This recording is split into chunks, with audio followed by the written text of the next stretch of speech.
Bismillahirrahmanirrahim. As-sabi'u yanbaghi ayyuraqiba jami'a majari muamalati. As-sabi'u kang nomor 7 adab ihsan, ya, ihsan kebaikan dalam bisnis, etika, ya. Yang ketujuh yang bagi sayukjo opo ayyuraqiba yen to nginjen sapa wong jami'a majari muamalatihi ing sekabehane pira-pira nggon lumaku muamalai wong, maksudnya semua lini dari pekerjaan hendaknya diperhatikan semua hal yang berhubungan dengan pekerjaannya. Ma'akulli wahidin sertane saben-saben wong suci min muamilihi saking biro-biro wong kang mergawe ing man. Fa innahu sedune wong utawa tajir iku muraqabun kang den teliti wa muhasabun lan den hisab. Fal yu'idda monggo becik nyiapaken sapa wong al jawaba ing jawaban liyaumil hisabi maring dinone den hisab wal iqabi lan den siksa den tatrapi, ya, fi kulli fi'latin ing dalem fi kulli fi'lihi ing dalem sekabehane penggawene mengkono wong to tajir wa qaulihi lan ucapane mengkono tajir. Fa wa innahu lan setuhune mengkono hisab niku iku lima aqdama alaihi. Pertanyaannya besok lima krono opo aqdama ngelakoni sapa wong aliha ing atase mengkono niku wau amal utawa tijara. Wali ajli madza lan krono opo kamu akan ditanyai dari semua pekerjaanmu. Kenapa kamu melakukan hal ini? Alasannya apa? Ya. Makanya sebelum besok ditanyai oleh Gusti Allah, hendaknya semua orang mempersiapkan jawabannya. Jangan sampai perbuatan ini besok tidak ada jawabannya. Perdagangan, pekerjaan juga termasuk hal yang nanti ditanyakan oleh Gusti Allah. Fa innahu sing kelakuan iku yuqalu den ucapaken apa innahu sing kelakuan iku yuqafu den dekaken sapa at-tajiru wong kang dagang yaumal qiyamati dalam dina kiamat ma'akulli rajulin sertane saben-saben wong lanang ba kang adol sapa tajir hu ing rajul syai'an ing suci-wici. Besok pedagang ini akan dihadapkan dengan pembelinya, ya. Apakah mereka dirugikan atau tidak?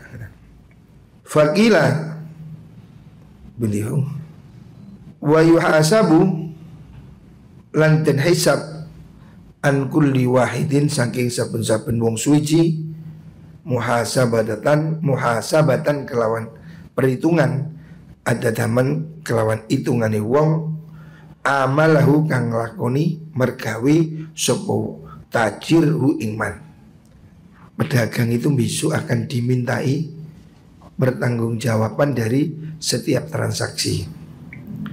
Qala dawu sapa ba'dhum sebagian ulama ro'aitu ningali ingsun ba'dhu tujari ing sebagiane pira-pira wong dagang finnaumi ing dalem turu.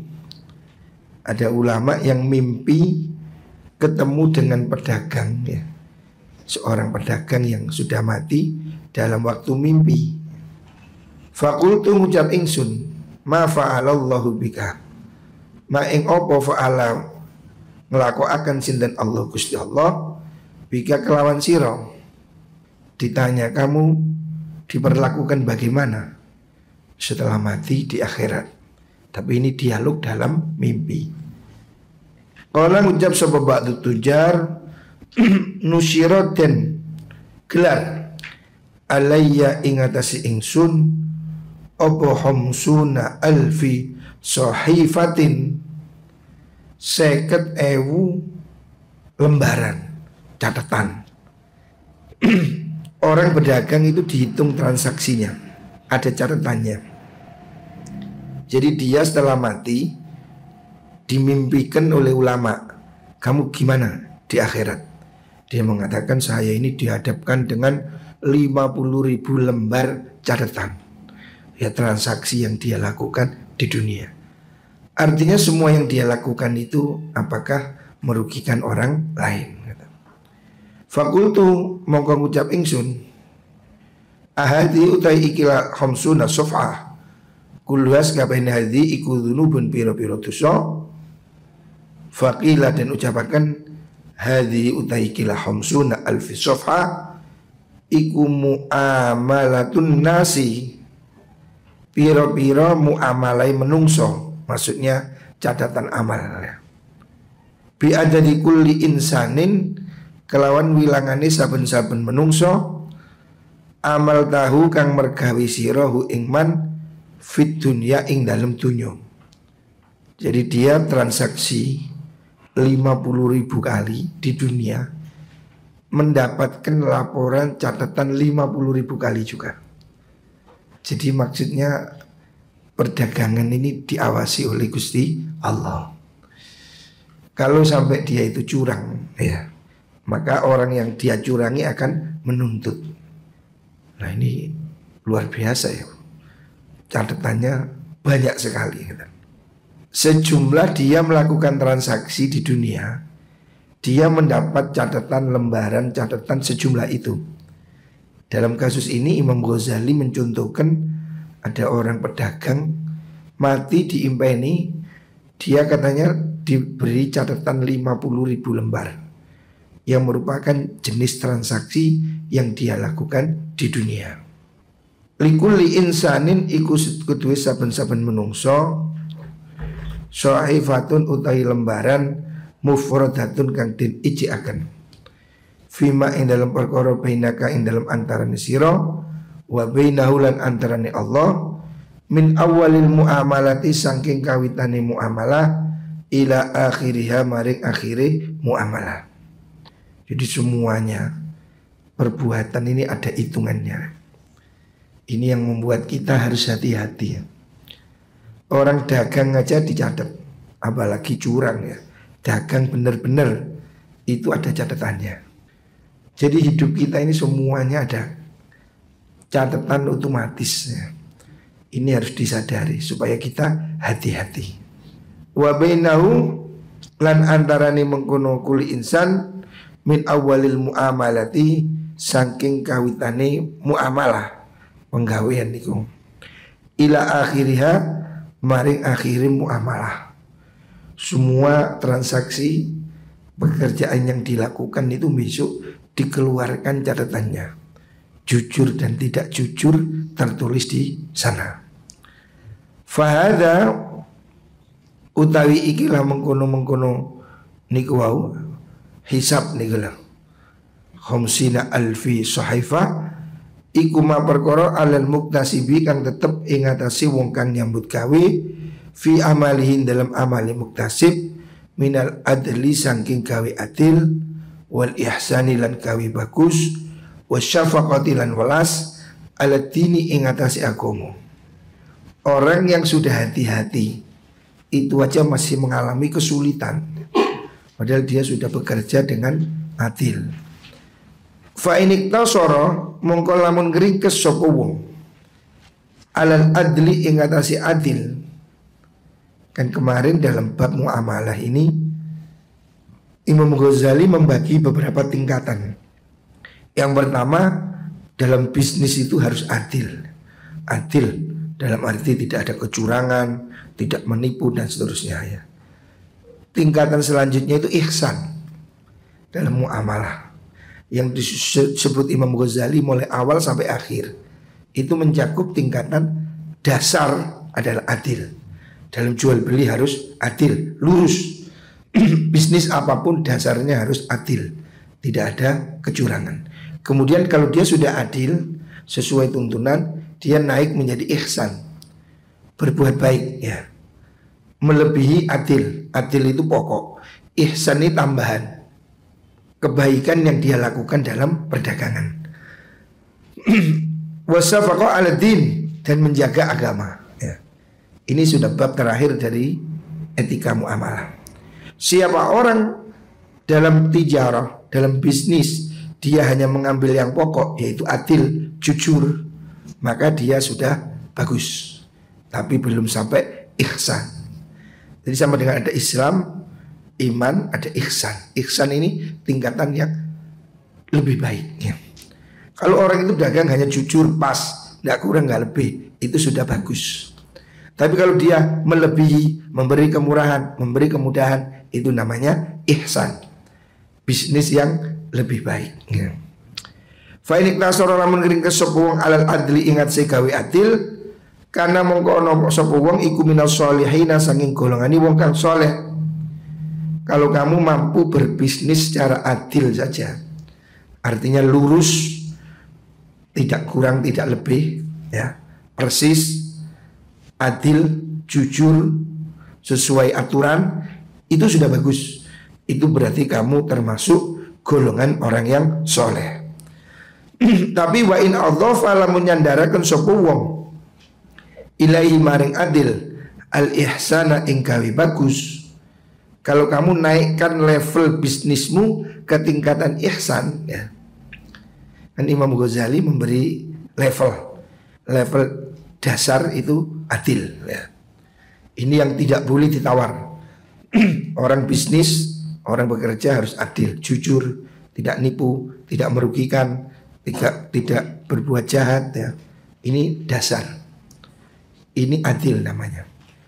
Kalau kamu sudah begitu bisa naik ke ihsan ya. Ihsan itu tambahan kebaikan-kebaikan, seperti memudahkan untuk orang miskin, memberi kelebihan, memudahkan pembayaran ya. Kalau kamu melakukan tambahan dari kejujuran itu kepada kebaikan ya, karena mongko ono sapa wong iku minal muqarrabin, saking pira-pira wong kang den parekaken maring Gusti Allah ya.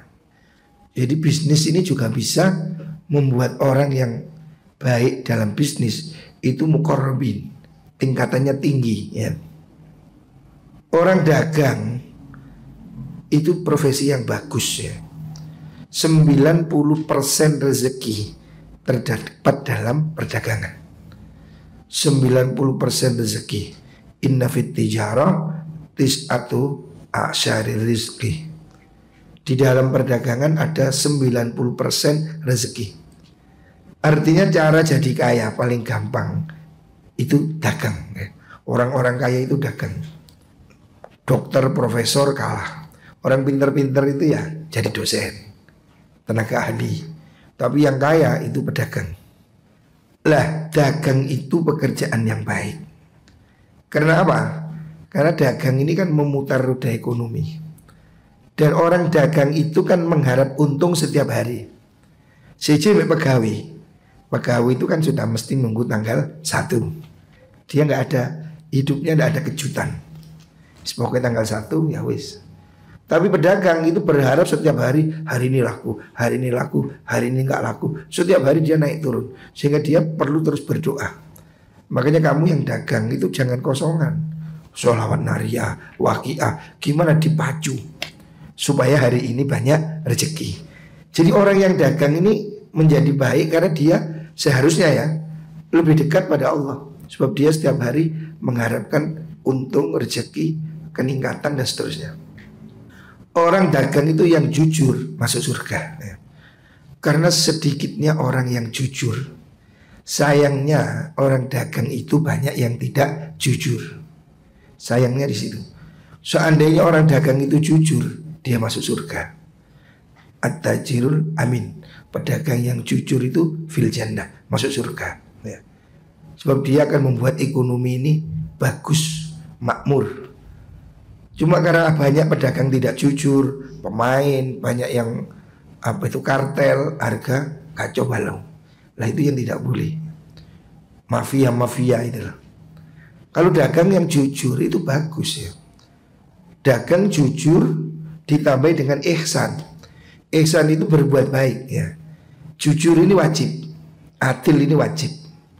Kalau kamu dagang tidak jujur, nyolong, ngentit, korupsi, wah ini pasti celaka ini sudah. Lah rata-rata pedagang itu penyakitnya itu tidak jujur. Jarang orang yang bisa jujur, jarang. Banyak sekali pedagang itu tidak jujur. Makanya ada ucapan at-tujar fujar. Pedagang itu orang-orang licik. Tidak semua, tidak semua. Tapi rata-rata orang ini kebanyakan digoda setan. Di pasar ini banyak setan. Akhirnya mendorong dia korupsi, ngentit, menipu, ngapusi dan seterusnya. Makanya untuk bertahan jujur sedang orang itu ada di pasar, itu pahalanya besar. Kamu pergi ke pasar tapi tetap jujur, tetap ibadah, tetap ngaji, itu hebat. Nah, sebab di antara orang-orang yang lalai, kamu menjadi jalan kebenaran. Dan itu tidak banyak yang bisa melakukan itu.